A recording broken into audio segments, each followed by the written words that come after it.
So, like I mentioned in the video, Malcolm pretty much knows how to target my hand, so just for demonstration purposes. All right, I'm going to start touch. Touch. And so, if I was working with him, I would do this for 1 or 2 training sessions, and then we'd start touch. Touch. So start putting it in different places, we move it around, we have them jump up, etc., etc. And then to use an item, it's like I say, you can get these 4-inch discs, just places we use them for promotion. I think we got this at the Dollar Tree, dollar store. So we do, let's say, disc. So want to make sure we're putting a different word with each item so he's not discriminating, trying to go for my hand instead of the actual item. Disc.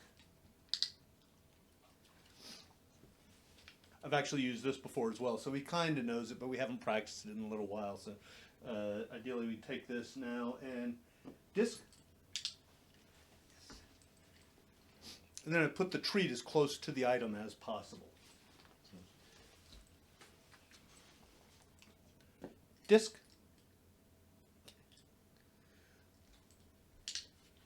So a little hesitation, I might be going a little fast there, so I should have put that in the disc.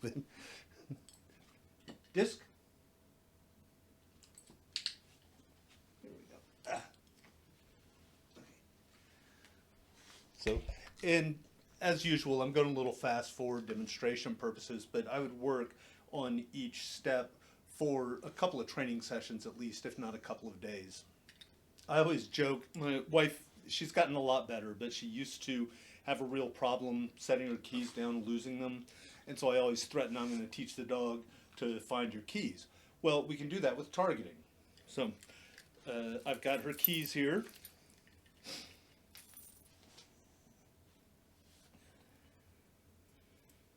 And again, I'm still using that B hand. It's just putting it on this small object instead of just my hand. Or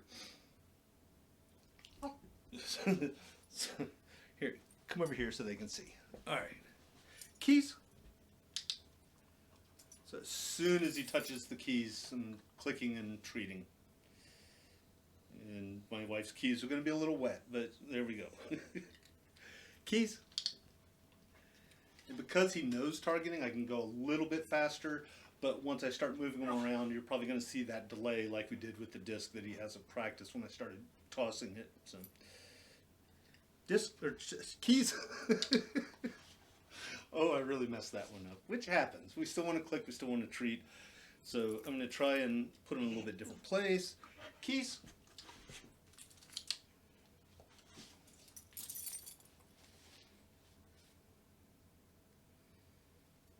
Keys.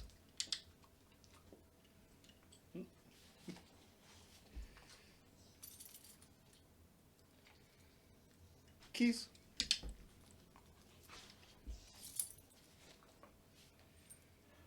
So, and again, I would do this for 2 or 3 sessions before I moved on to the next step, but for demonstration purposes, going kind of quick. Keys.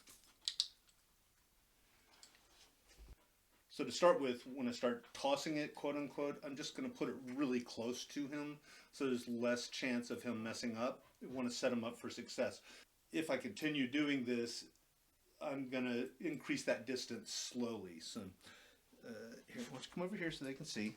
No, come here. Sit. Keys.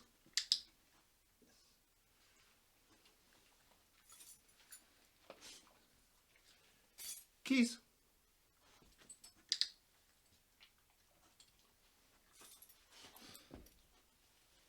Keys.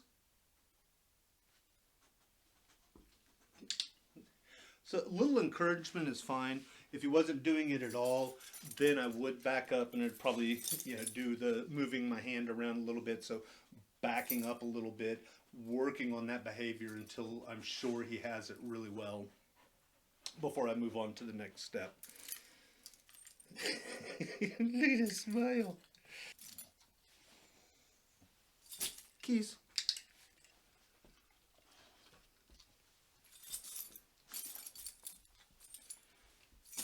keys.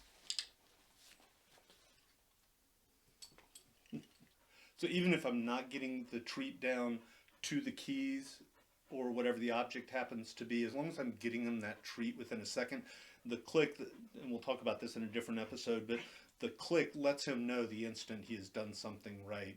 So he already knows that, oh, okay, that's what you wanted. Now I can look for that treat because I know it's coming.